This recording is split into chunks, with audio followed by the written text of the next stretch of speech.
we're sitting here and sorting out some of the stuff here as we're getting ourselves chill and settled in for the night. So viewers, fans, subscribers, all the same, I want to welcome you guys here in live action format here in the next episode of The Space Bridge, the podcast series for the Iacon battle circuit here on console and sometimes on PC.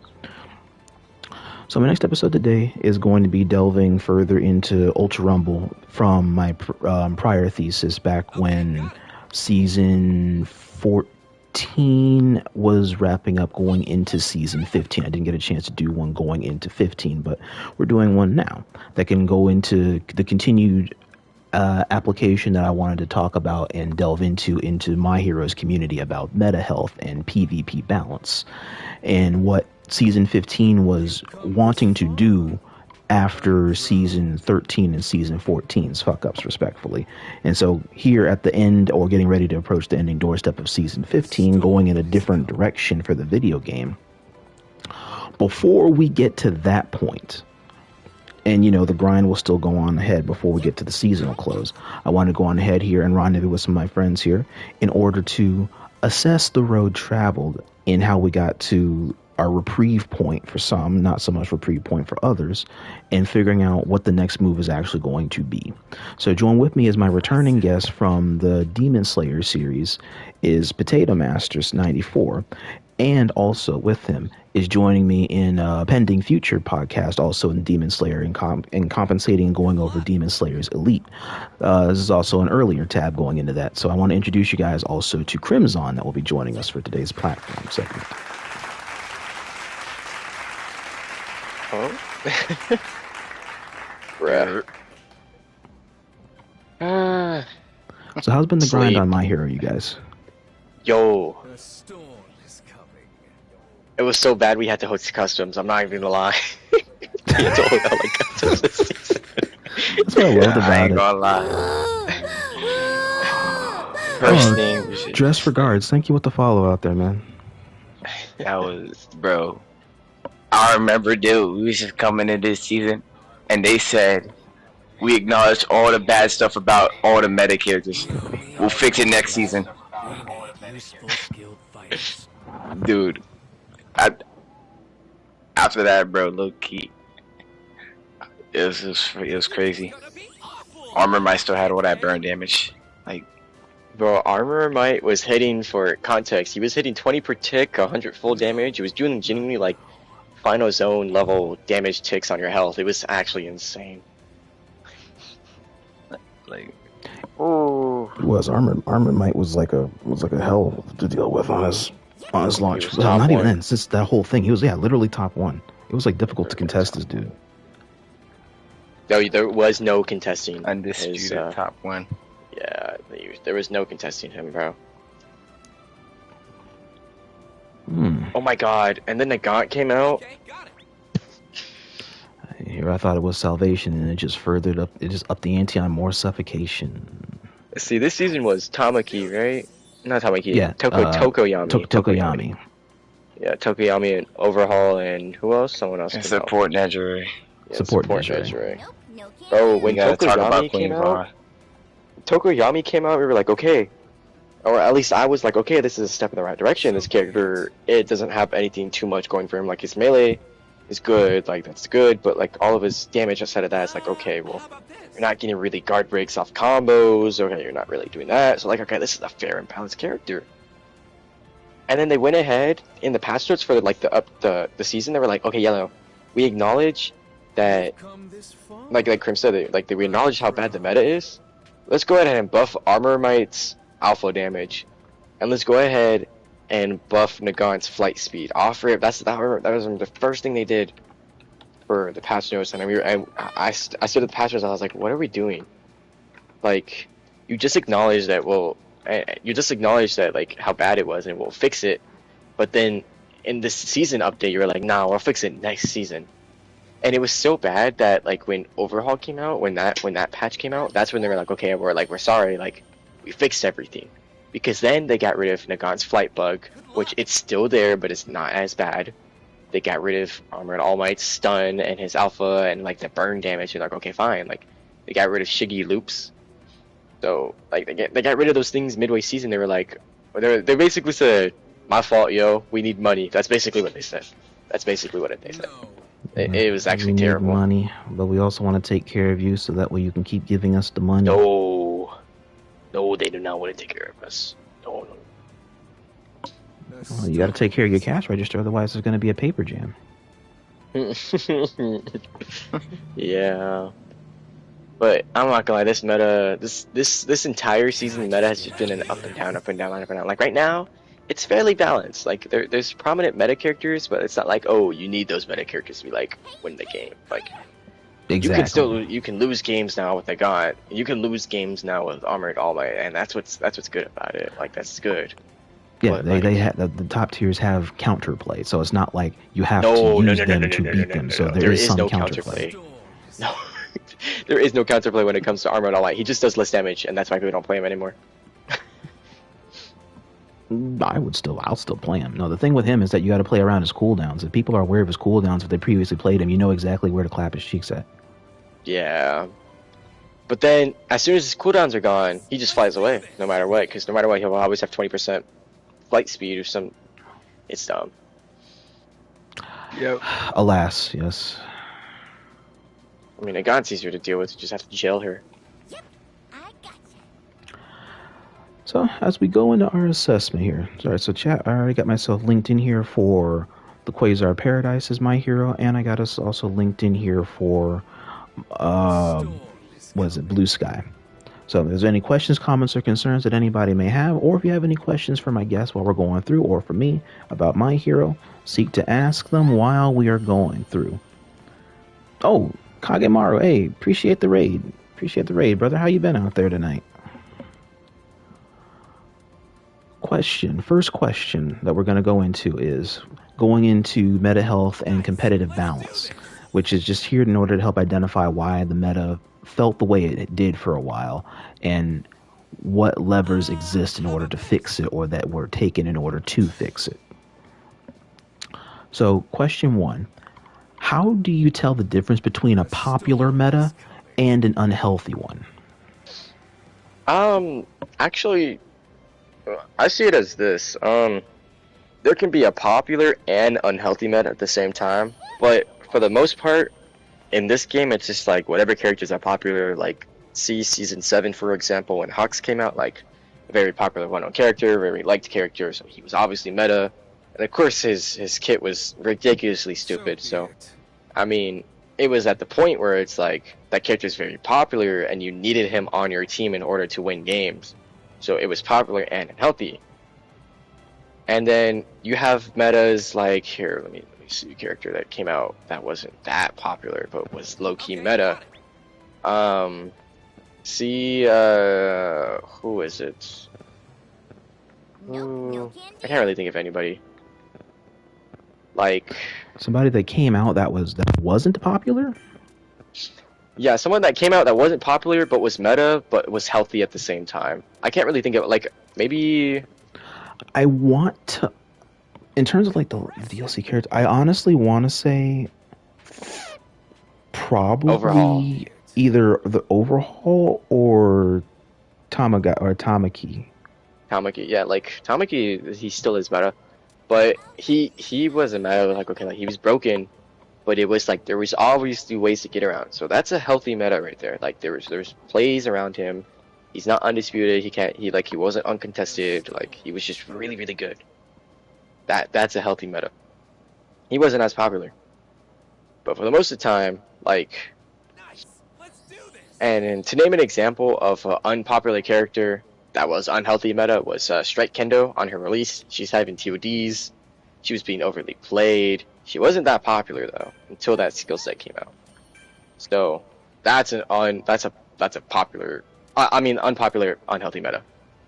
Then see Tokoyami, popular but healthy. He's good. He was a part of the meta, but he didn't really stand out that much. He was played a lot too. Like, that's a popular and healthy meta right there. So honestly, this game, there is no like, oh, the meta. There is no like balance like we see right now. I have a feeling we will never see a balance like this again, just because of how the devs have been. But It'll be a bit before this mutual point comes around again. Yeah, that's the scary part about it, because a Well, lot we're of the getting this characters that now come in out, season 15. And you said, when was the last time we got this before Tokoyami? like a meta like this before Tokoyami, Yeah, that was pretty that was back in season 4 when All for One came out. Oh, damn! Yeah, All for One that was a coming out in ways. season 4, and his character kit was buggy, but it wasn't broken. And the meta was very balanced, and it was very, like, it was a healthy meta. There was no there was not dominancy, there was no, like, oh, you need this character to win. It was just like, okay, this dude's good, let's add him to our team. And half of these characters weren't even in the roster when the All for One came out. And then Mirio came out, he was bugged, he was broken, you needed him to win.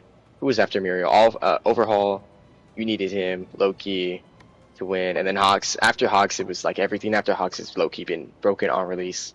Oh, there was obviously you knew that character to win. Kurogiri's meta, I think, was actually like fairly tolerable. It was the season after him was when his viability as a medic skyrocketed. Okay, so the whole thing with Kurogiri is like that character itself was a balanced meta, but the characters running around were see Rapatoga, just see Rapatoga and Hawks, and like Nidre.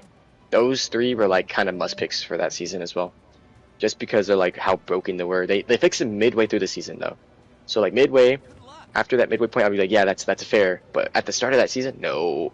There was just too many dominant characters. Like, you needed certain characters to win games. The character himself was balanced, though. I will say that the character himself was balanced.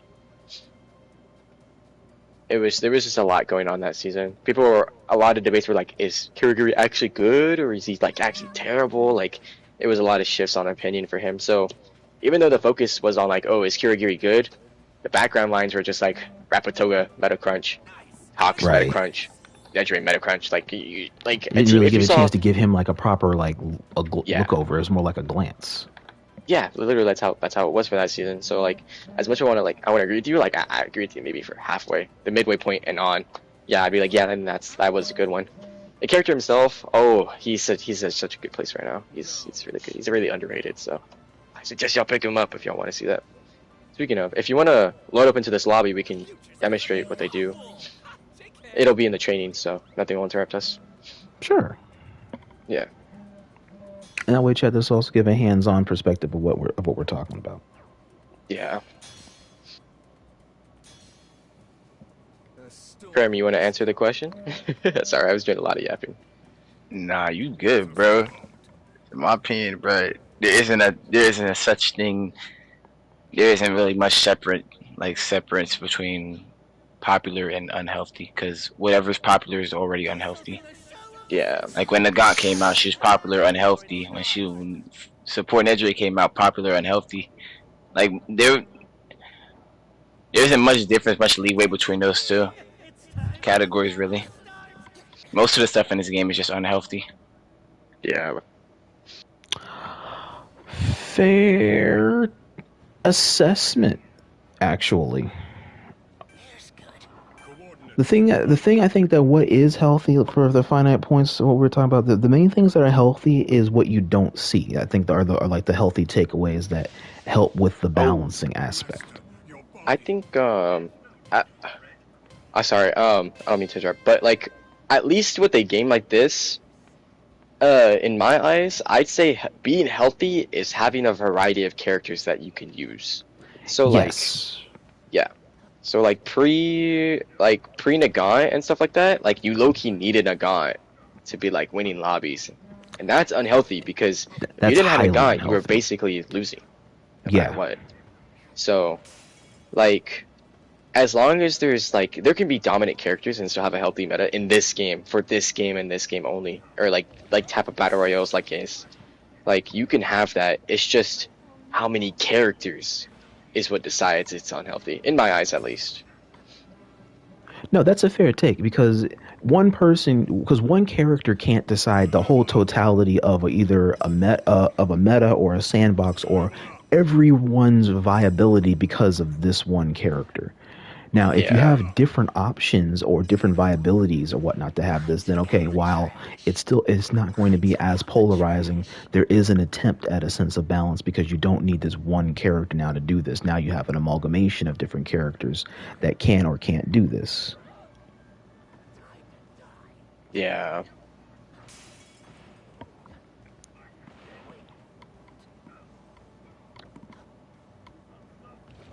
The first time I think that is when it was. Well, we went over the healthier parts. The only time, the main time, when it first became unhealthy noticeably, I think was the start of that was like the second was the second anniversary. It was the start of the second anniversary when we got AFO Deku. Yeah, that's when it started to become dominant because OFA Deku was just server he got admin the deluxe, bro. Like you needed him to win games. Like and chat. I mean, made a this boy got the Goku treatment hard. Yeah. That's Like, that main character syndrome. Indeed, it's like, oh, you need the main character to be the main character now. You can't just have it in mind. You actually need to have it in pockets now. Yeah. And then how do we answer that meta? We got All for One back in the day. That wasn't even a counter to him, to be fair. Thank you. That Hell, was he was not one a of the counter. more tame high tier characters, but it's just like that wasn't really an answer. It's just okay that you got one dude that just can be in the air and be a very annoying gnat for a majority of a game. Yeah. Here, Krim, look at this. And Look then what I how can did we answer that situation? We ended up with Armored All Might. Ew. Yeah, and then he My came sentiments out. exactly. Yeah. I took out the trash. Armored All Might is let's just move on. Yeah, and then how did we answer that? We got the Queen of the Simps, Lady Nagant. And chat, you excuse my sarcasm, but it was just suffocation after suffocation after suffocation for And then we got 2 seasons Tokoyami, back and to that's back. when we saw it. That's where we got the release finally. Yeah. That's low-key bad for having that be a release. What is it, 3 seasons back to back being it like that? Like that's actually terrible. Very. Like that was a portion where that was a like season 14 debatably I think was the darkest season in the history of the video game. Oh yeah, no, for sure. That meta was actually just terrible. Terrible, unhealthy, like there was a lot of debate of like, does this game really take skill anymore? Which of course like it doesn't in some aspects, but it does at the same time. But the characters were just so overpowered that you didn't need anything. Yeah, you didn't All really you need need to to think do after a was while. know how to play the character. That's it. You didn't need game sense, you didn't need like aim, you just knew how to play the character properly, and next thing you know you're just winning games. That's it. Like it was so bad that like I saw a streamer of like this 6-year-old winning games consistently just because he had Tech Shiggy. It was actually terrible. Oh my gosh. That dude had no type of game sense. That dude couldn't look behind him for the life of him. He didn't know how to look anywhere but where the character was facing. It was actually terrible, bro. And that's when I was like, oh, this is what the game has come to? I took out the trash. 6-year-old winning games on Tech Shiggy. That's very believable. Like I said, even like anyone can play that character. Yeah. And like get results. Next question, and then I want us to put a pin on this one right here because when I come back to the audience perspective, before we go to the audience perspective, I'm going to do a brief overture as we get ready to highlight going into season 16. So be mindful of what we just said about 13, 14, and 15 because we're going to come back around to this. Question 2. Does the current meta encourage skill expression, or does it overly reward character selection in kits? Right now, I think it's both. Like there are some kits that will just be like, oh yeah, this character takes no skill, and you get rewarded. But there are some characters that like take skill to use, and you will get rewarded like generously. So it's a little bit of a mix. I'm not gonna lie. Okay. So game sense more or less kind of carries either or in that perspective. Yeah. Yeah. It's like me. If I didn't have my game sense, I wouldn't be as good as I am.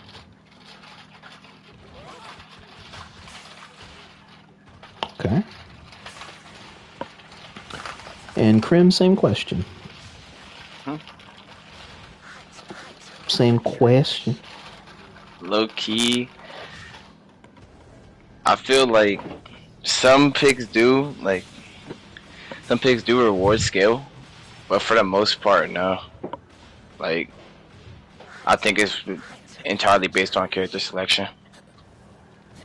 Because there's literally just some characters where you can do like anything on them, and you can win. Yep. Perfect Like, there's example of that is a perfect example that kind of rewards skill, but at the same time you don't need it is Rapid All Might. Yeah.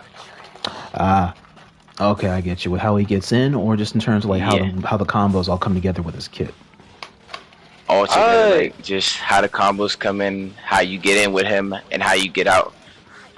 Because he definitely rewards skill, and with him having one of the biggest hitboxes in this game and only having 300 health, you like really have to have like a good state of mind and like really know like when to get out of there. Sometimes that's really hard to do. Okay. Yeah. So you can't. Another overstay good your welcome. example, another good example is skill. In my opinion, it's Nagant, because even though she's very like annoying, she's extremely annoying. I gotta say, like, that character takes actual aim. Like, of course you got good aim with the character, yeah, you're good, and now she doesn't have that glitch anymore. So yeah, she takes like true skill, but she's also super good. Okay. We love waifus. Hey, welcome in. Welcome in. Thank you with the follow.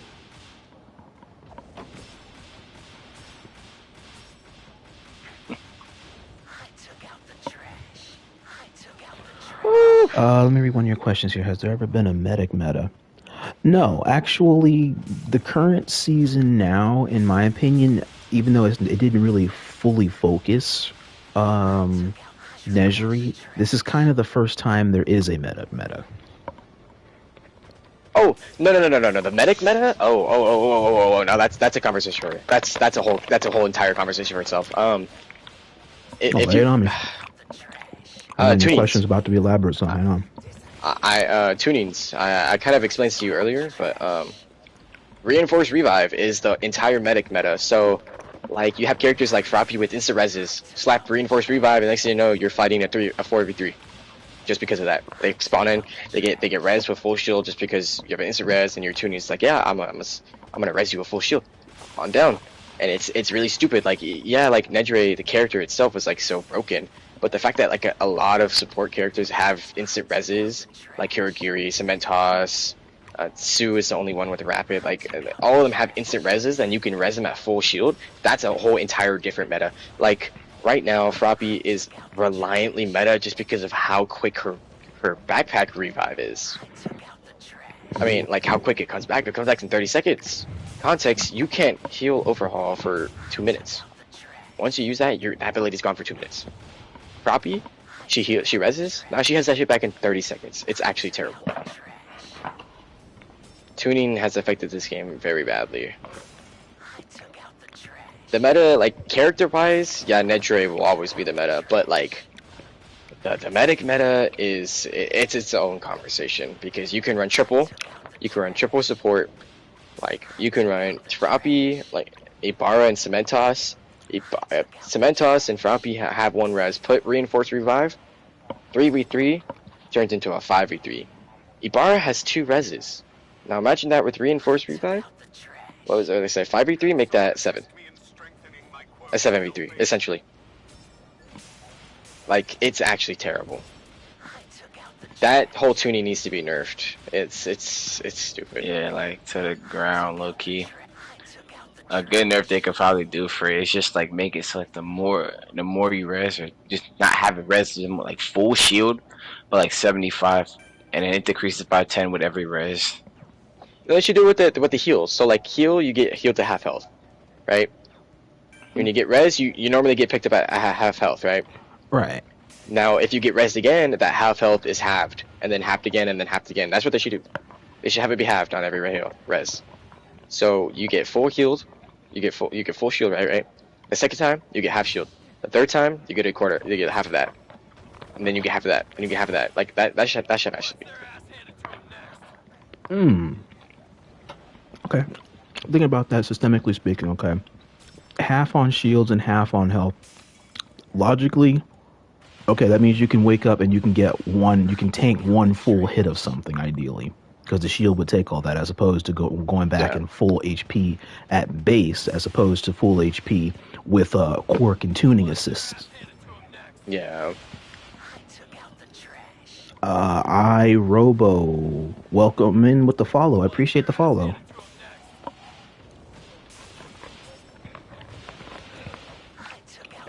So there you go in terms of the medic retention. So mechanics wise, because of tunings, there is kind of like an undertone for an abusive medic meta, as opposed to character meta.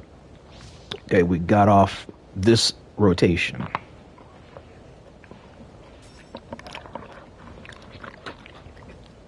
We're off the hook for now.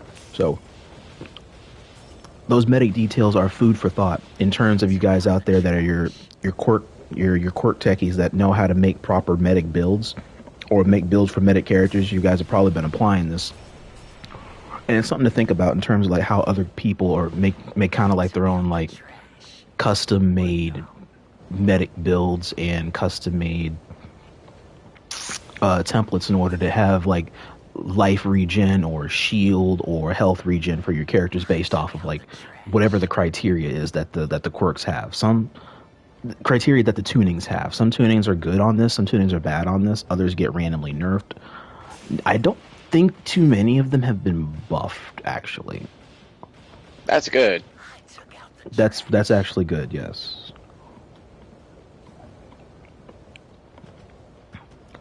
Next question.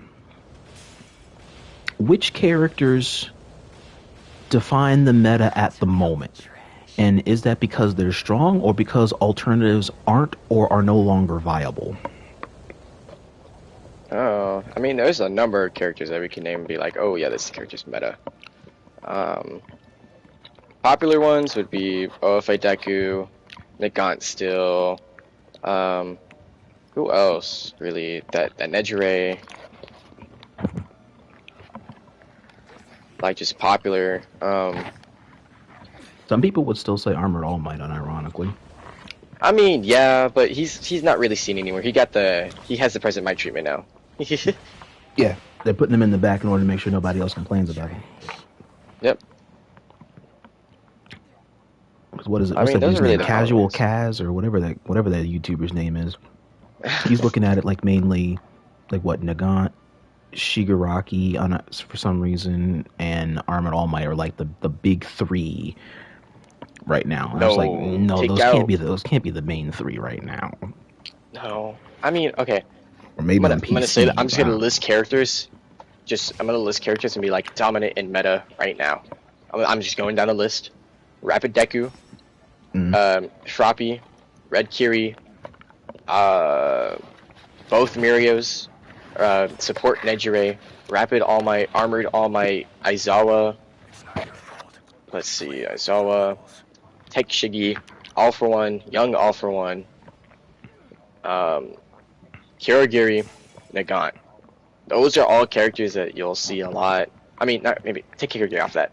Those are all characters you'll see more than not, and they'll be like dominant and shit like that. Some characters that I'm about to say right now are like meta, but you won't see them as often, which would be Rapid Bakugo, both Ochakos, Strike Toto, Tokoyami, what's it called? Technical Denki. Let's see who else. Shinso and Tamaki. Present Mike, Cementos.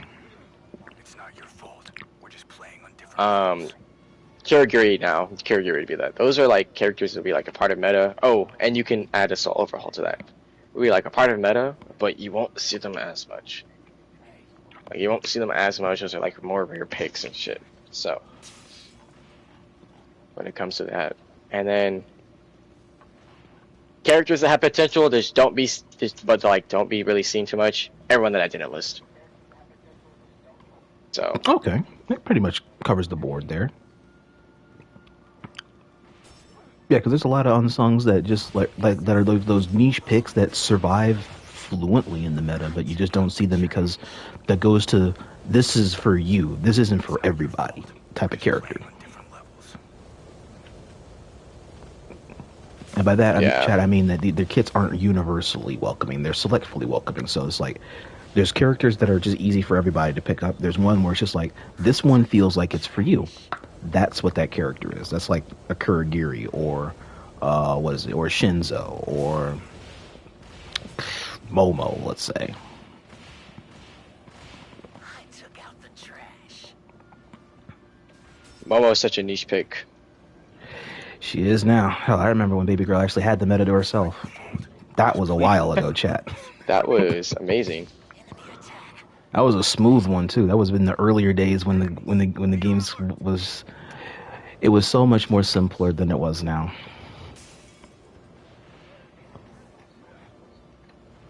Still fun, don't get me wrong.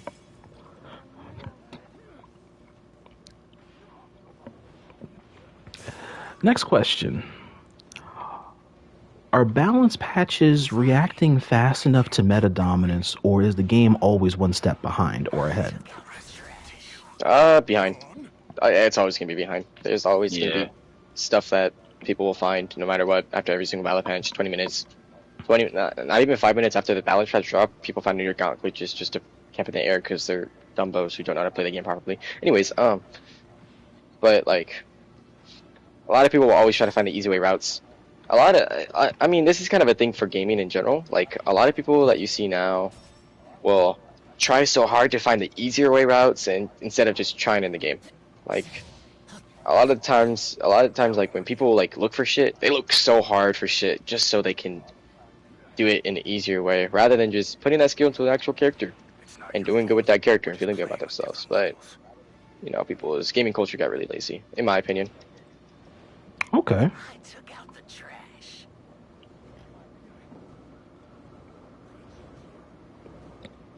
Yeah. Teams is always going to be behind with that. Honestly, it's like they fix one thing and then people just find another to do. They gotta try and find that it thing. Yeah. Give me a continue. Fair enough. Alright. Next, a question. Sorry, I can't keep going. Well, actually, it's in pretense because I did this before Season 15 came out when this is here, but okay. What would a healthy Season 15 meta actually look like in practice? So, pretend we were still in hell in Nagant's meta. Before we came here to Tokoyami's, what would you think Season 15 would look like versus what it actually looks like now? Honestly, That's I feel like hard to say. Healthy meta would literally just be, honestly, like, that's hard to say. Because I don't think we've seen a healthy meta in this game. Well, I haven't, for sure. Right now, it's kind of a semi-healthy meta, but not fully. Okay. So, at least it was able to dip his toes wet in here somewhere in the conversation. Yeah.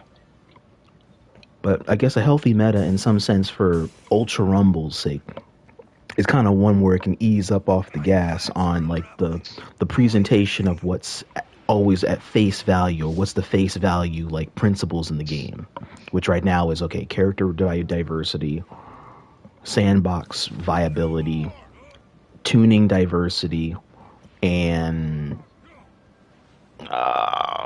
viable gotcha system. No, the gacha system will always be broken. Yeah, that's why I'm just thinking if I want to want to toss that in there or not. 'Cause that's a hard question in its own right. Because there's nothing. That's already the part that's kind of not always healthy, but at the same time, the gotcha system is the gotcha system. It's just what's fair about the gotcha system. Yeah. But okay, but compared to what it looks like now and what we thought it was going into it, it's okay. Next question is we go into player retention and we understand why players log off or what brings them back. We'll take a look at the gacha system. So do you think the current gacha system respects players' time and investment? Why No. or why not? Too expensive. Pity doesn't carry over. It's actually stupid. Yeah. A lot of it's too expensive. You can't get enough tickets to even pull a character for one season. The guaranteed at least. Like, pity doesn't carry over at all to anything. It's actually just stupid as fuck.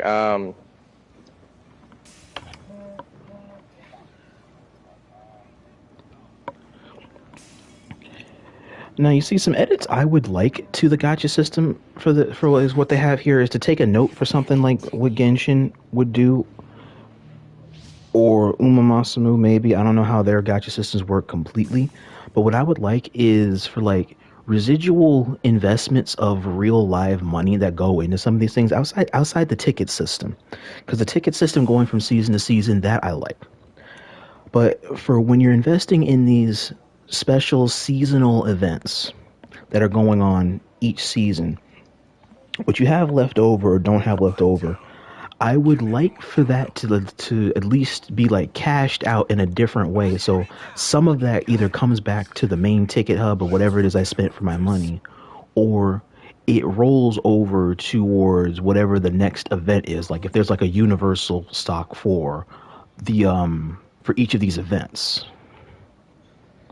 I'm trying to think of how to word it, because Warframe has something like that between what you do for Blue Market and what you have for Otherworld Market, where like the same currency for what you invest and the same currency for what you have in game for in game money both kind of crisscross each other for this particular identified holding area.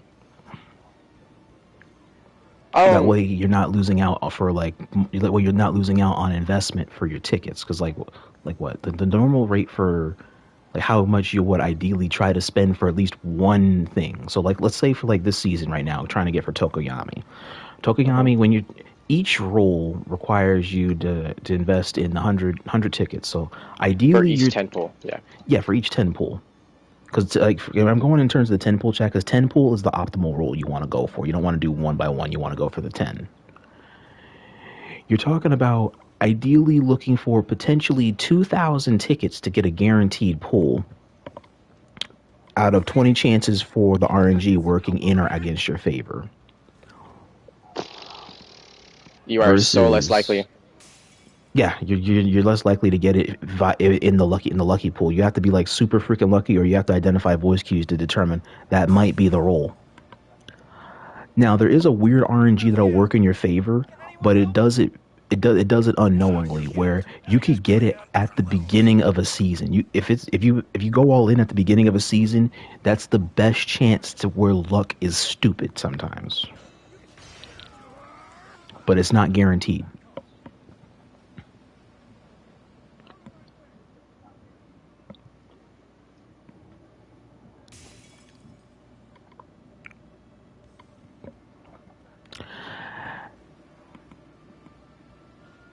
Next question. How much does Gacha's exclusivity directly influence competitive balance right now? You get the character, or you don't win. That's how it's been for every new season. It's you get the character, you just don't win, no matter what. Like, it's actually stupid. Sorry, I can't Like that's just how stupid it is.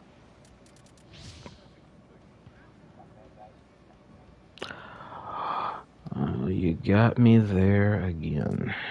So let me think.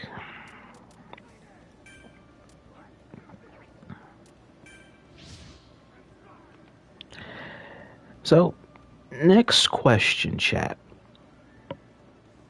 And like I said earlier, if you guys got anything, go on ahead, chime in, make it do what it do.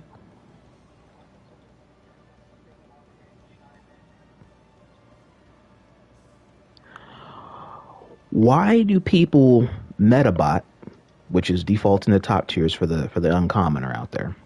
Why do people meda-bot over using personal choices and then whine about others doing this?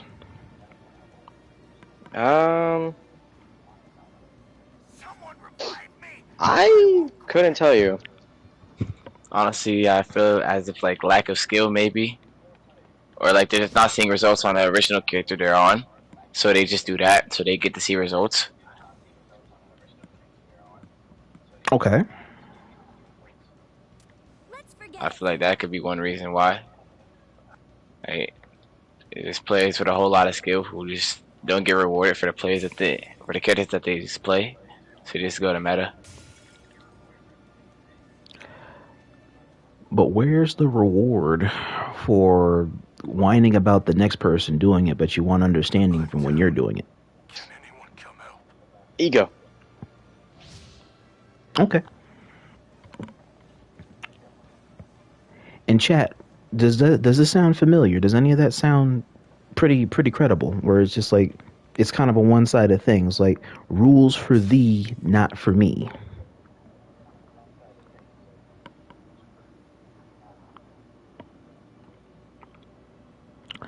Next question. How important is variety, be it modes, rotations, or events, compared to raw balance changes?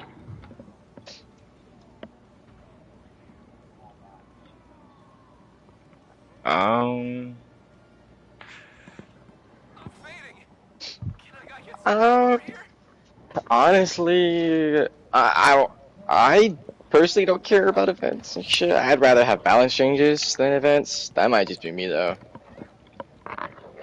Like I couldn't care less if there was a new event. I want to care. I care about more what the patch notes say. Yeah, same here. Okay.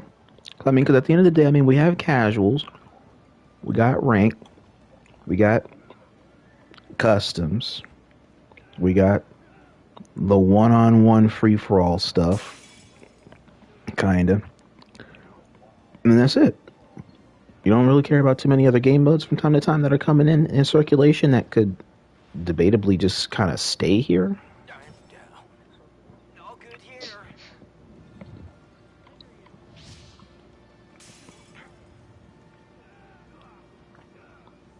Okay, fair enough. Because I think both do matter. Forget him. No good here. Next question.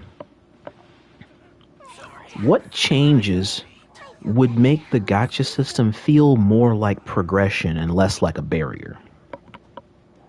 Again, just have pity carryover.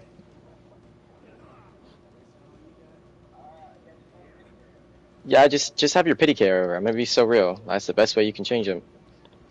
Is to have it carry over? Okay. Yeah. Grim, do you? Same?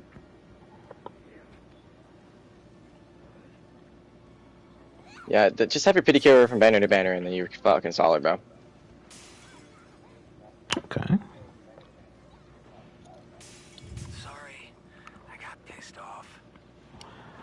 Next question. Do you or does it feel that the game currently rewards consistency or just peak performance? That's a little weird one to say. I'm not even gonna lie. Want to skip? That's a little weird to say. Well, in terms of grinding towards that character or having that it character, does it feel like the game will reward consistency or just peak performance? So it could feel weird in the sense, I guess peak performance in this sense could transfer like, okay, the new character is like when it's most potent compared to seasons following is when that potency can become lackluster. I will head this way.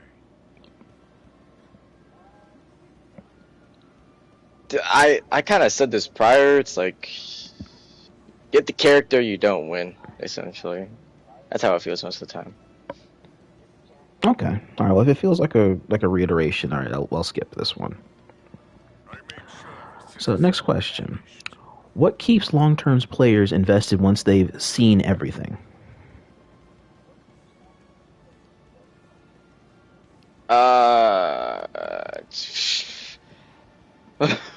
Okay, so this is a little weird one because obviously, you know, we've been playing for a long time now, and this game is really dog shit. But the only thing that keeps me playing is the fact that I just like the anime. I'm gonna be so real. That's the only thing that keeps me playing. It's the fact that the anime is just enjoyable. That's just dead ass reason. The only reason why I'm still playing to this day.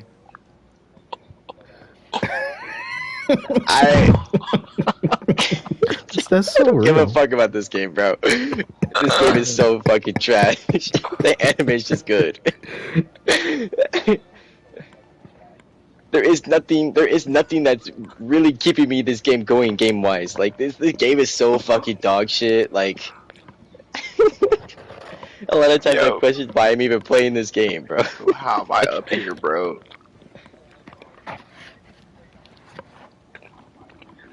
Like it's so terrible, man. Like, Chet, you ever had those days? If you look up in the sky, you'll see a local Nagant just scaling the area. Oh yeah, look in the sky right now. You'll see Nagant, bro. Bro, what the? Yeah, I know you see this laser pointing at you. What the? Yeah, I see it. You know, people found this as soon as they patched the first one.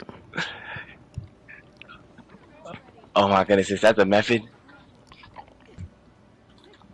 But how did you stay up there for so damn long?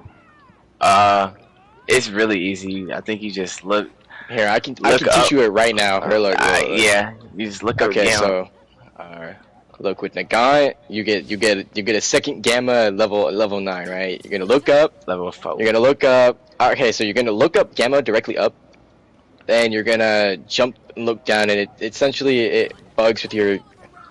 It bugs it. Yeah. It bugs it out.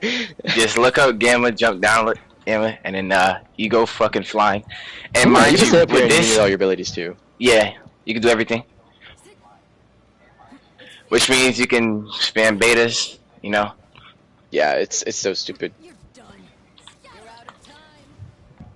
Yeah, it's this was the glitch they patched, by the way. But how did they patch it up and then still in the game? What the fuck? Yo, tell the devs that, bro. Tell the shitty ass devs that. tell the trash ass devs that. You just can't win. Like, it's so. Just a little more.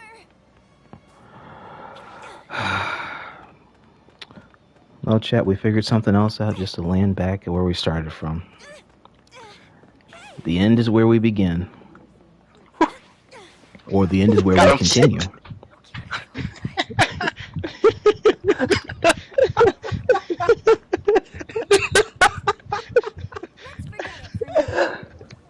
Oh my goodness. Dude, this game is so trash, bro. This game.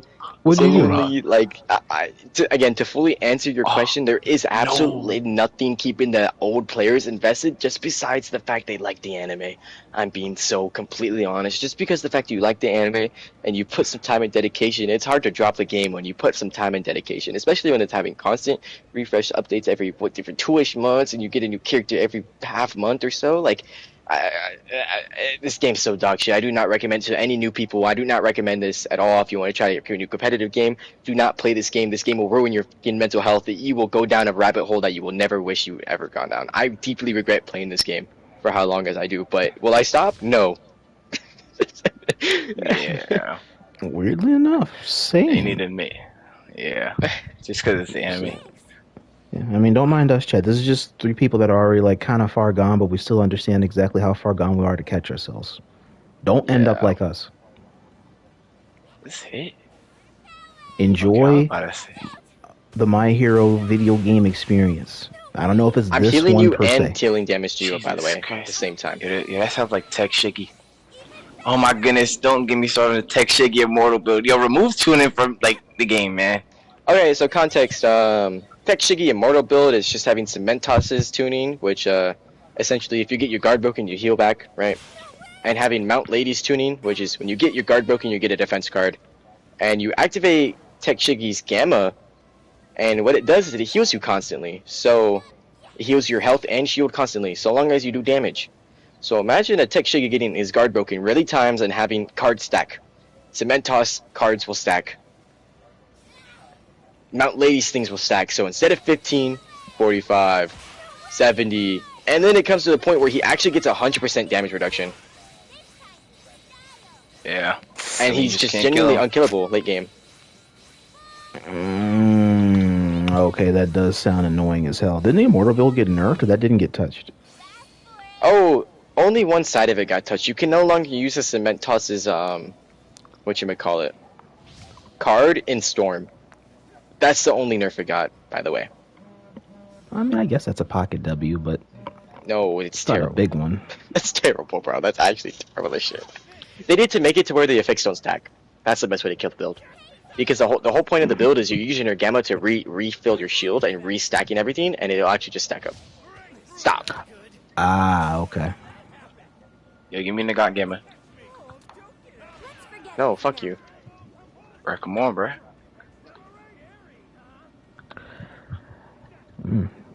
Next, a question. As we go into the dev aspect of this. Oh, trash ass devs. Next. I'm sorry. Yes. I don't know. Hey, Oh, which Yeah, by I don't the know way, any chat, other we're way to gonna put it, delve. bro. By the way, chat, we're gonna delve into that because there's also an update that came in from the dev team that when I Oh, actually, wait a minute. No, I just to go over this now. That way, it also kind of reinforced my question in terms of like, if you were the dev, how would we go into this perspective? So, before I started the podcast here Before I started the podcast here tonight, around 11 o'clock-ish or so, the dev team for My Hero Ultra Rumble on the actual official Twitter account released a statement regarding, well, kind of a contradiction to TOS, but acknowledging that things kind of went wrong with what's going on or what they wanted to do this season. I'm going to put this over here in chat for you guys to read. Now, I'm going to read this as follows, and this will also kind of reinforce the perspective of the conversation here next in talking about dev responses. So if you were a developer on this team or on this game. So, regarding information about leaks and cheating exploiting misconduct. Our team has been hard at work combating information leaks and in-game cheating, but recent posts on social media showing leaked information along with cheating and exploitation among current players in-game have been occurring. As stated in the terms of use, exploiting and cheating within the game as well as data mining for unreleased content is a violation of these terms. Any player that infringes upon these terms will be subject to stricter penalties, up to and including legal action. Information leaks outside the game will also have stricter enforcement taken. We all want all players to have a safe and plus ultra experience while playing My Hero Ultra Rumble, and ask for your understanding and cooperation.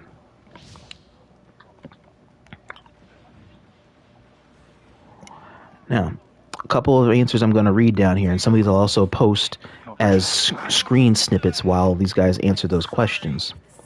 So a couple of things down here. You have like a blank. You have LeBlanc down here. This talks about it's been 2.5 years, and I think this is the first time they've actually acknowledged they bullshitted between hacking and leaks. However, we would appreciate it if you guys could look into the hacking first. I'm tired of infinite plus ultras, players attacking while dead, infinite cooldowns, or turning the entire lobby into other characters mid-game. Yeah, it goes through your shit, by the way. Bruh. And then another one here. Like, you are more concerned and preoccupied by leaks than cheating. Kudos. Leaks give hype in a certain way. Being in a game with 4 cheaters 4 games in a row kills the envy to play at the game.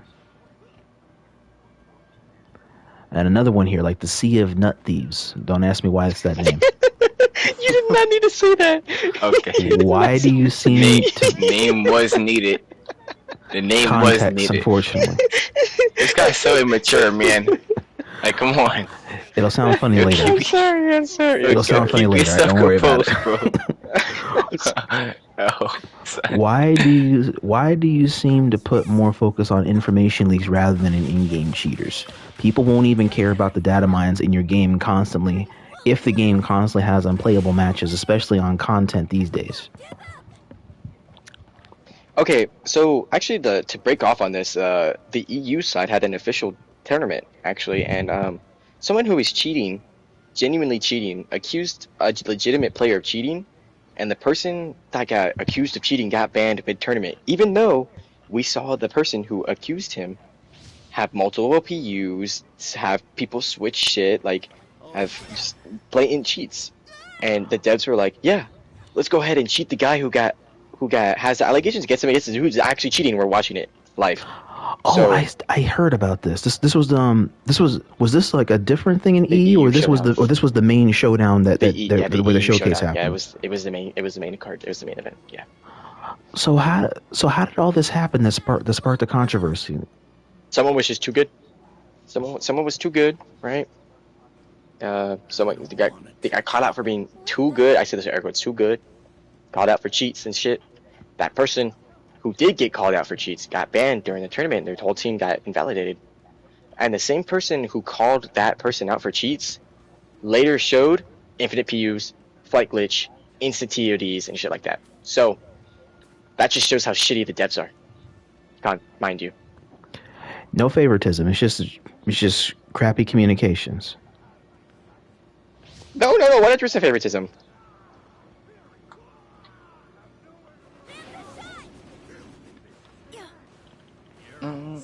They do not give a fuck about the legitimate players. That's why this game's so shitty, bro. They're ready to trust the fucking hackers, bro. Like that's how bad it is. Like that person who was hacking in the tournament has run around scot-free. But the person that got accused is Facing trying to fucking get repercussions. They're trying to get their fucking flow back. When everyone knows they weren't cheating. Dudes got slimed out for being too good. Damn, and this was an offline or an online? It was online. It was an online EU tournament. They can't host an offline. God knows what that room would smell like. I don't know if we want to know. Only God knows what that whole function would smell like. Oh my goodness. No.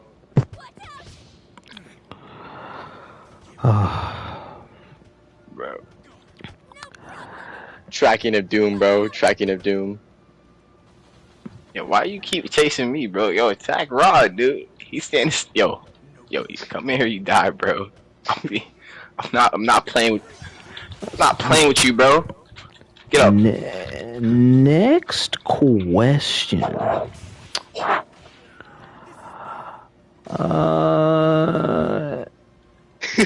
Let's see here. How much confidence do players have that feedback actually does influence development decisions?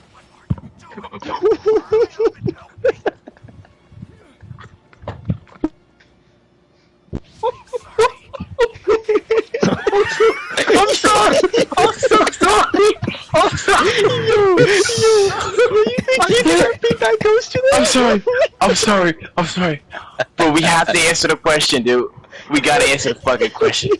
Actually, to be fair, the laugh might have been justified for all I know. That was actually like really well timed. Bro, no. I gotta clip that. Yo, how did you delay kill me? How did you fucking delay kill me? That shit went off and the hitbox lingered so fucking long. I don't even know, bro. I don't know. Okay. Can you repeat the question one more time? I humbly apologize for the interruption. No, you good. Bro. Okay, the question was how much confidence do players have that feedback actually influences development decisions? Not much, actually.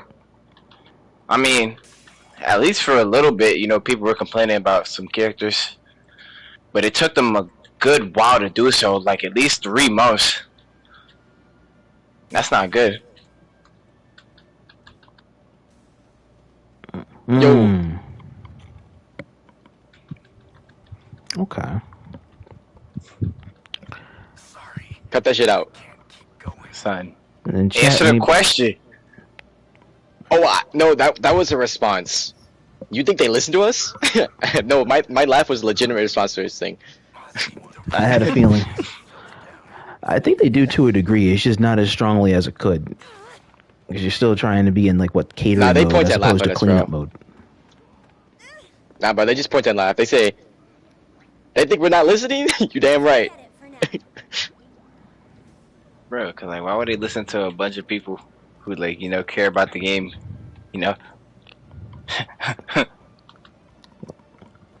Well, hang on, let me look back at the feedback thing here, because it took them a minute in order to try and have this. So between this feedback thing, and then, what was the one I was looking at in my last one? That was... So in my previous previous documentation chat, I had pointed out about the breakdown. That was back in January when that first happened. So that was when we were in the hellfire of the prior. In that one, so between early January, mid-January, somewhere in January for all I know. And then we have right here in March, end of March. So 2.5, almost 3 months between the first feedback outline and then the second feedback outline. That's not really a good ratio.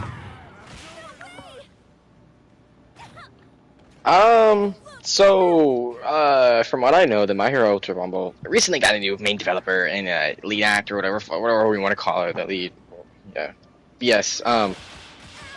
So instead of seeing patch notes or updates twice a season, we see it every 2 weeks.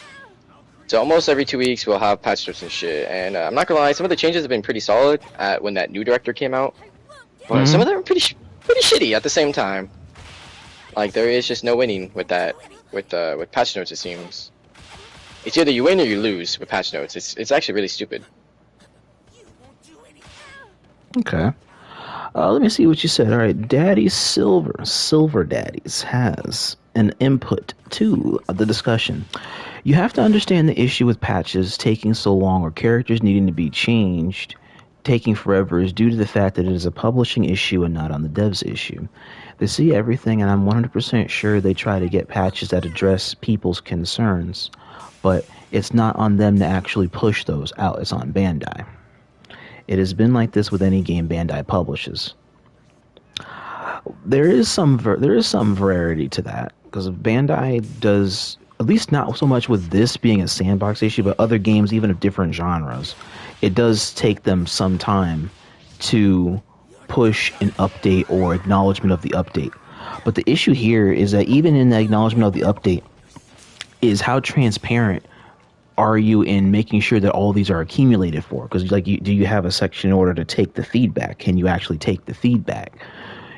Or is it a game that you're trying to have it be bigger than it is? Because a game like this started out as just a regular game that was between platforms, and then it grew to be pretty big alongside the IP, I guess. And then eventually this became even bigger and with bigger stakes involved once crossplay was integrated in this game.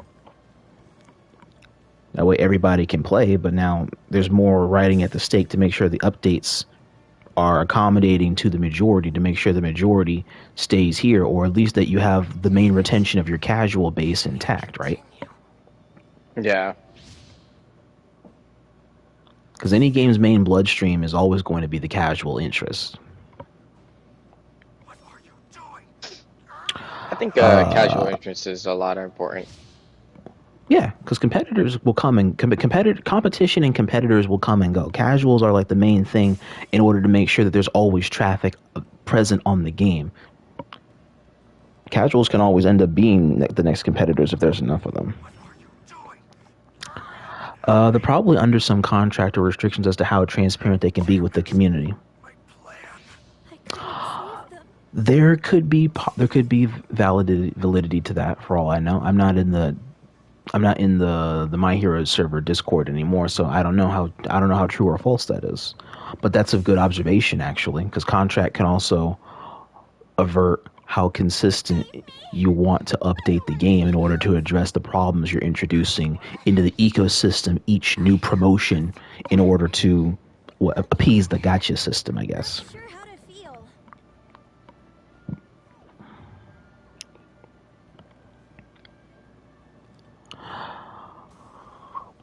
But food for thought. Next question.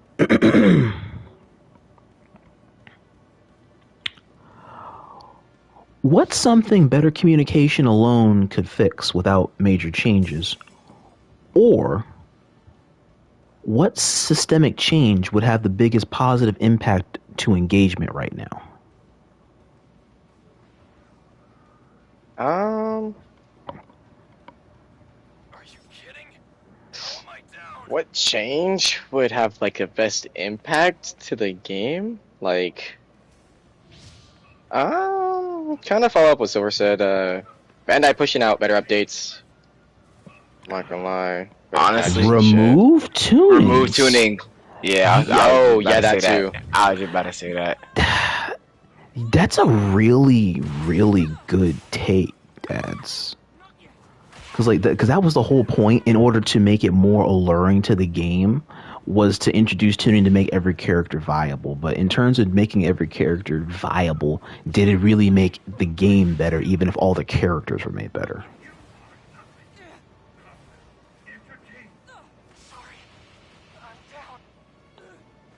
Holy David. I like the concept of having item builds, but the execution was bad. I won't give up. My fault, twin. Even faster.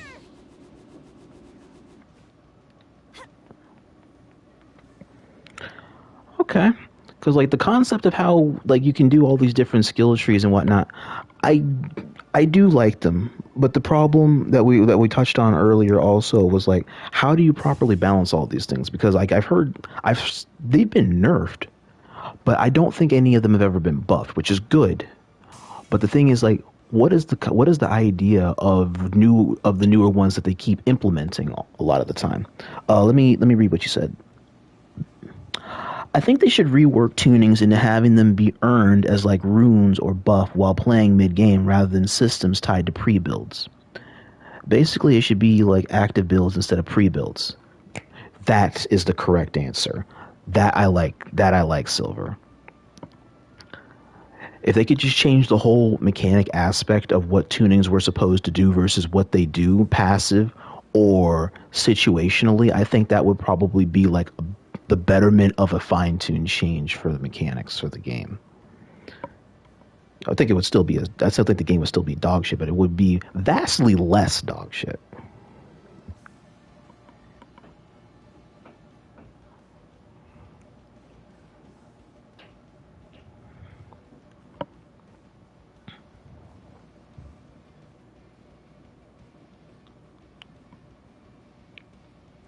Check DMs.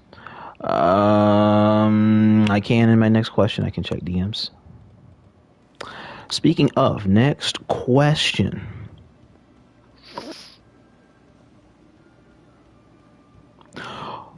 What Actually, weirdly enough, that actually inadvertently answers my next question in some sense, because my next question was going to be, what's one hard decision developers need to make but might be avoiding? And I think you might have inadvertently touched upon that particular realization. But let's hear what the guys have to say. That's a really good answer though, Dads. What was the question? What's one hard decision developers need to make but might be avoiding? Need to make but might be avoiding? Oh, that's a weird one, because I think the devs are a laughing stock. I'm gonna be real, but something that they might be avoiding is because I'm not gonna lie, everyone has issues with tunings. But if they get rid of tunings, what now? What compensations? A lot of people spent money on that. I don't know, that just might be me. I know a lot of people don't like tunings, and a lot of people have voiced that, especially to the devs too. I think that might be the biggest thing to me, at least. I don't know. I couldn't tell you fully. Another good observation, Daddies. Actually, yeah, lowering the price on the gacha and gems costs like $40 to do a roll with no tickets and pure gems. Yeah, that too. Reworking that. That would be nice. That way you don't have to spend so much in order to have so little in the investment, but you have to have it pile up in order for it to accumulate. Them increasing the rewards that you get per season. That might be something they're avoiding. Yeah. Because we've seen it happen, but we see it once every 16 seasons. That's not bad. That's terrible. We want that more too. Yeah, because as the season goes on, you do want to get more for the longer you play. I think Deku's the second anniversary of the game when they had Deku release, that whole month was the best time reward RNG was at its peak, where you could actually get what the hell you wanted to roll for or what you wanted to buy. That was the only season you can accumulate 2,000 tickets in one season. Thank you. That's a damn shame. Yeah. It took them 2 years to have the perfect, quote-unquote, perfect season. Gacha-wise, yes. Oh, hell, got me. Hell, got all of us. Hell, that's when the gacha system actually did its thing. Yeah. That's pretty terrible of them, I'm not gonna lie. But I'm not gonna lie, the more I think about this, the more I realize the gacha is kind of everyone's main issue, because it's so expensive, nothing carries over. It feels like it just feels like you're a slave to the system. Best way to put it. It does for a while, because especially when we were talking about the dark era for this stuff where you have to be a slave to the gacha system in order to persevere over it. You have to give into it. Because how polarizing that shit was.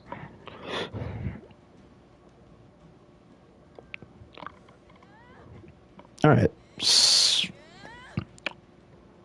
Next question, and then we're going to take a quick pivot into understanding different gacha systems, because that's actually a good sub notion that I had here. I just didn't delve into it because I wasn't sure exactly how to look into the premise of the gacha system in general, not just this game, but other games in general that have either better or healthier rolls for percentages of what you're actually trying to get or what item you're rolling for. Yeah. Next question. If you were in charge for one season, what would you prioritize? Gacha reform, balance, or content, and why? I have to pick one. I can't put multiple. Be I have to pick one of those options, or you can pick them all, or you can pick one. I'd pick them all, but if I were to just pick one, it'd be the gacha system. Just reworking it and how it works and what it takes to get it and how the pity works. That'd be the main thing, because the gacha system is terrible. The gacha system is terrible. Balances, I of course, you want to make everyone viable.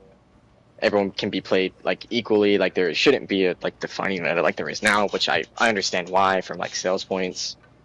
But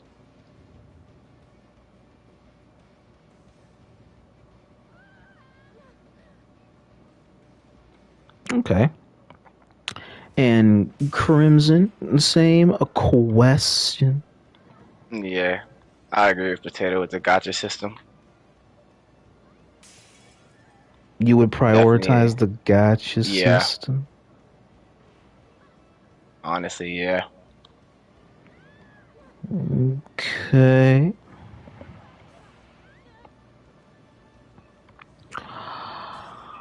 All right. So as we get ready to go into the next thing here for our wrap up, I want to take a quick pivot into understanding that premise. So let's take a look at the gacha systems, and this is also where I want chat to chime into this too. So Fish, if you're lurking, or Blue Jays, or Apex, or Pika, or even Dadays. So let's talk about the gacha system in general. So we got this game. We have Genshin Impact. You got your UmaMusumes. You have your UmaMusume. whatever. The horse girl game. That's all you guys got to know out there. The horse girl game is actually crazy. And then you got your Zenless zones. So Okay, so we can actually categorize all of Hoyle into one thing because all of their gacha systems are the same. okay, that'll Yeah, work. all of their gacha systems are the same. It's just a little bit. One's like more like a one will have like better odds than the other, but for the most part, like how you build pity and shit, it's all the same. So they kind of have a similar aspect. Okay. So how do you think? So the gacha system, how it works here, it also works in those games too. It's just it's visibly shown differently. Yeah, so like of course in Genshin Impact, you have 50/50s, you know, you build 90 pity, hard to build world base, you know. And then if you lose enough 50/50s, you'll get like a Stellar Radiance, which is like you guarantee get a character. You guarantee get that featured character. In Honkai Star Rail, you get a 50/50. If you lose one 50/50, you're guaranteed. Zenless, you basically get the character no matter what. I mean, sometimes you'll lose, but like that's a 1 in 12 chance. It's really weird. This game, you build pity, you get the character, or you don't get the character. Your pity doesn't stack. So what I mean by that is that, like, you know, you have like when you pull on a banner, you have like your roll points and it builds to 200, right? So like say if that banner ends, and it goes on to the next banner, that won't carry over. You start right back from 0, and that's really like my main issue of the gacha. And then the drop rates are also terrible. I'm gonna lie. What is it? 0.0512% chance, something like that, getting the character. It's dumb. But like honestly, if pity carried over, it'd be fine, in my opinion. And just having a better way to like get stuff.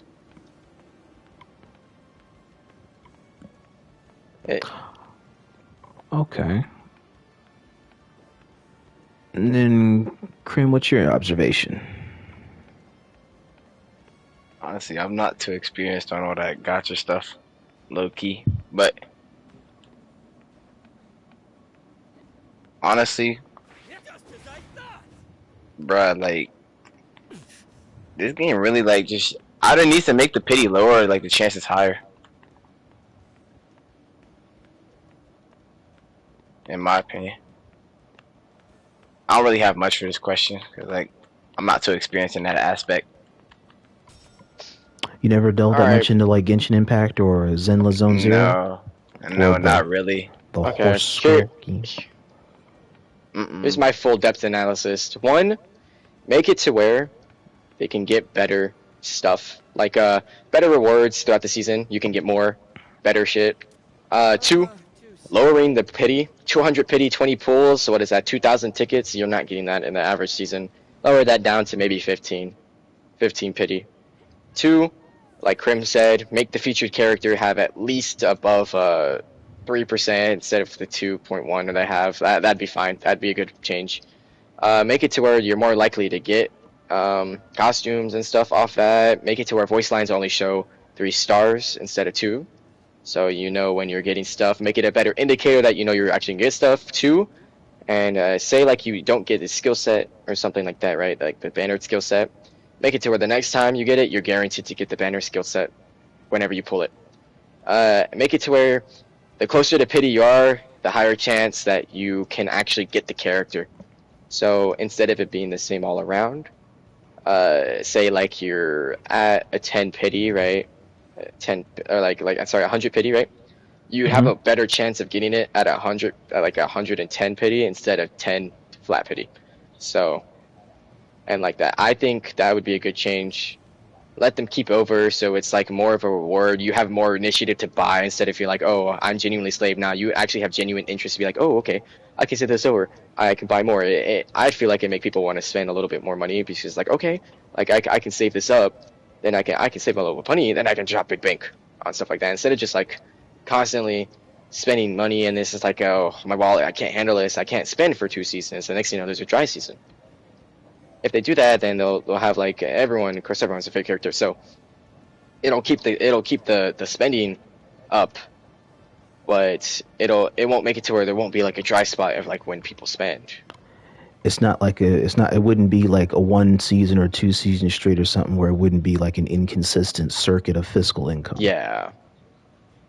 Like it'll be like every season will be consistent buyers. Every season will have like, okay, like yeah, there's more initiative to buy stuff because there's more rewards off of it. Because if you think about it, like that's what you want. Like, oh, you want to buy some, you want more reward off of it. You want to get that character better. And right now it doesn't just feel like it. So if they can change that, that'd be fucking amazing. Skill sets, same thing. Same thing. Just up the rates, like everything I just said. Like that would be cool. That would be the perfect changes they made. They're making a lot of sacrifice though. They might lose money off of it, but I guarantee you they'll make more consistent flow compared to inconsistency that they have right now. Makes sense to me. Make both players happy, devs happy, and money happy. So that's my best way. Okay. All right, chat, if you guys have anything you want to weigh in also with the gacha system or the premise of it via this game or other games where they all share basically the same end goal, it's just different presentations in getting there, feel free to share it down below. On that notion, I will close off here with my question to you guys, the audience.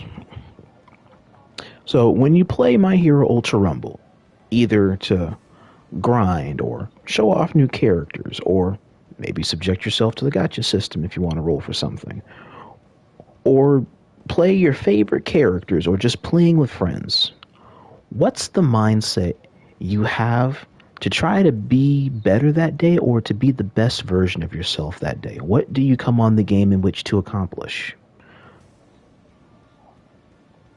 Do you seek to accomplish something, or are we responsible maybe for the imbalanced, or our own imbalanced experience to the Japan gacha system here in an NA market? We'll never know. But the one thing you can be assured of is that the game will be updating. The game always has something to look forward to. With what's coming in next, we're getting ready to go on ahead here and respectfully close Season 15, and we're getting ready to go into Season 16. With Season 16's advent that's on here now, cut right here. I'll surpass my master! Time to wipe out these baddies. Rule set! Now be gone! Let's get physical! New order! Hold your breath! You've nowhere to run! Let's get wild! Air Star! This is the end! I'll rewrite the rules. Max power! New order. I win. Show me your moves! Don't look so scared. Justice will prevail! I'll beat you down! This is my new order! Not half bad, rookie. Looking good. Hey. Showdown! Back at it. You're both infected. That certainly is something. Shudder and fear. Devastation. I will put an end to everything. Understood. Beautiful, right? Party time! Because we are here!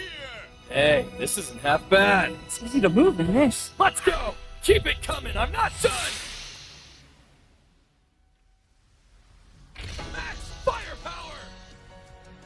I'll kick all of your asses! Don't hold me back, trash! I'm gonna destroy you! There's no escape! Explode! I'll blow you away! Eat this, loser! Take the ground!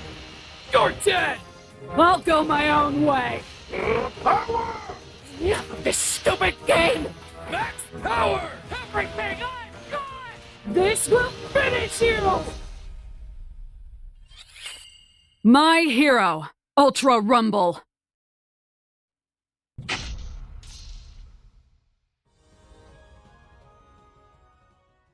And so with season 16, we have Stars and Stripes. Dude. IDF. Whoa. My bad. Wait, what do you mean IDF? Remember, bro, you can't use that lingo. What do you mean IDF? That's not TOS. He just be using my lingo, bro. He don't know what it means, bro. Don't mind him, bro. Okay, see, this is where it pays, one of those rare instances where it pays to have the Unk ideology, so that way I didn't catch that. Oh, we love waifus. Hey, what's going on? I like throwing cards at people. That's something. Being otaku is rewarding. I mean, you get to do that thing. You get to chuck cards at people. That is something, yeah. You get to throw cards at people. Was it Kirishima gets to throw rocks at people? The other dude, Sparky, gets to basically be his own little lightning bolt.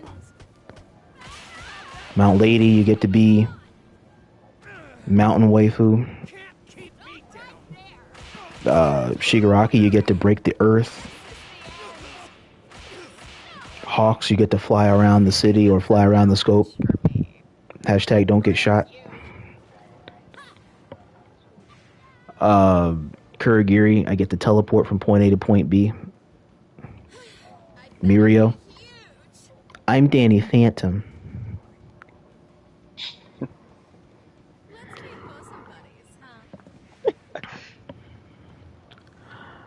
Or Tamaki, I'm a chimera that shoots a giant laser gun. Kamehameha.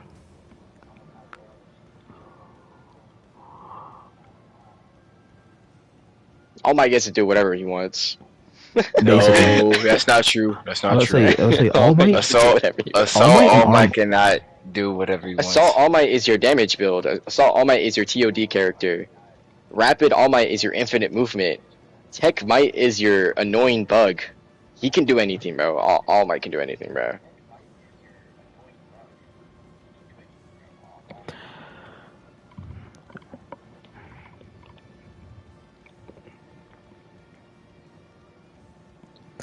All right, but if any of you guys out there didn't have any other questions for my guests here and whatnot, then it'll gradually bring the podcast segment here to its conclusion. I did have it open here, so that way you guys also have any questions, comments, or concerns, you can also feel free to ask them through, during, before, or after, either or, and then I can also pitch it to them. There's a couple of you guys that did. Check to make sure if any of you guys others that didn't. So, with the prospect in what's going to happen next for the game, we're hopeful, we're expectant, we're happy to see a new character come into the meta and see what happens, whether or not she's going to do something good or she's going to fuck it up like the rest. We'll see. I'm happy. Her build, her design outline actually looks as beautiful as I thought it was going to be for anime Wonder Woman. The template for what they did in All's Justice actually kind of did good on cleaning her up. I'm just curious on what that whole quirk outline for her provenance is going to look like. Because I always got that weird feeling like it's going to lag in this game. So I'm actually curious. Hopefully it doesn't.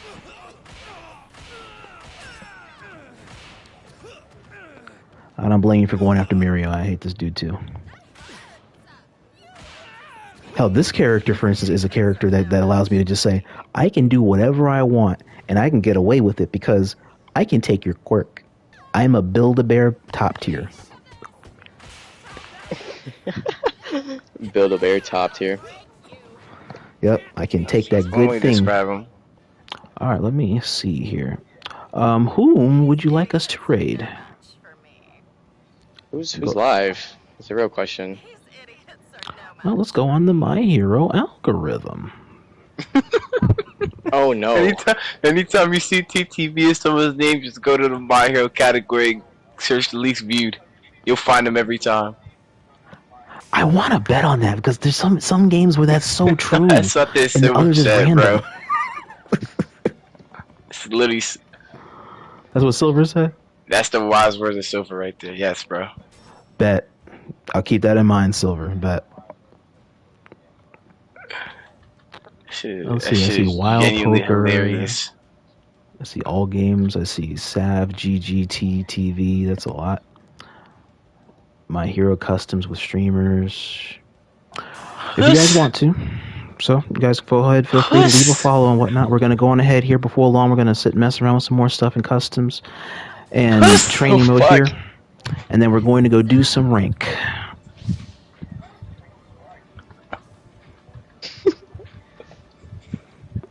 Because your boy is almost at expert. So the key thing is just keep grinding this out for at least 3 more days, and then my journey will be complete, or my aneurysm will begin anew. Oh my god.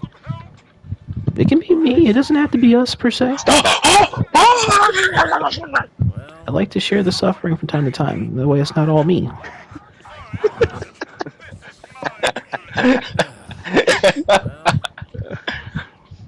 It took him 3 switches to deal me. Oh yeah, what? Oh yeah. Hey, hold on. It's a lot of switching, Bob. Oh my god. Oh my god. No. Yo, do you have critical? No, that gotta be iframes. Oh. Can you prove it, though? My heavens, sit down.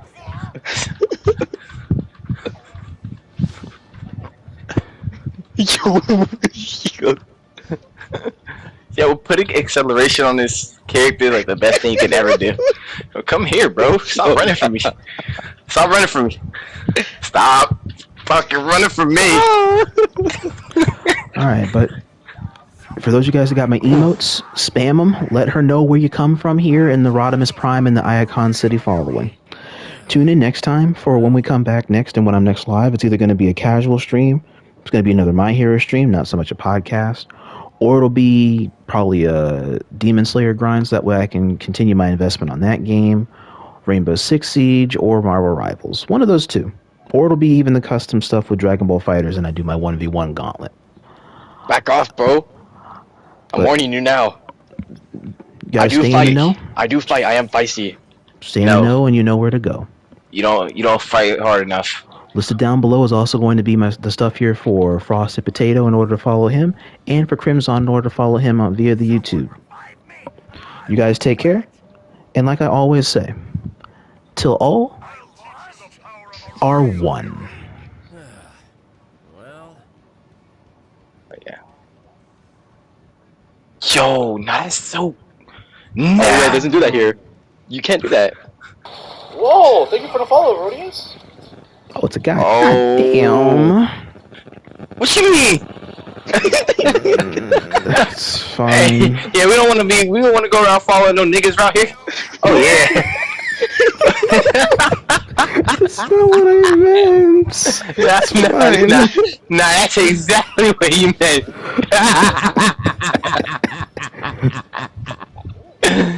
No, I got played hard.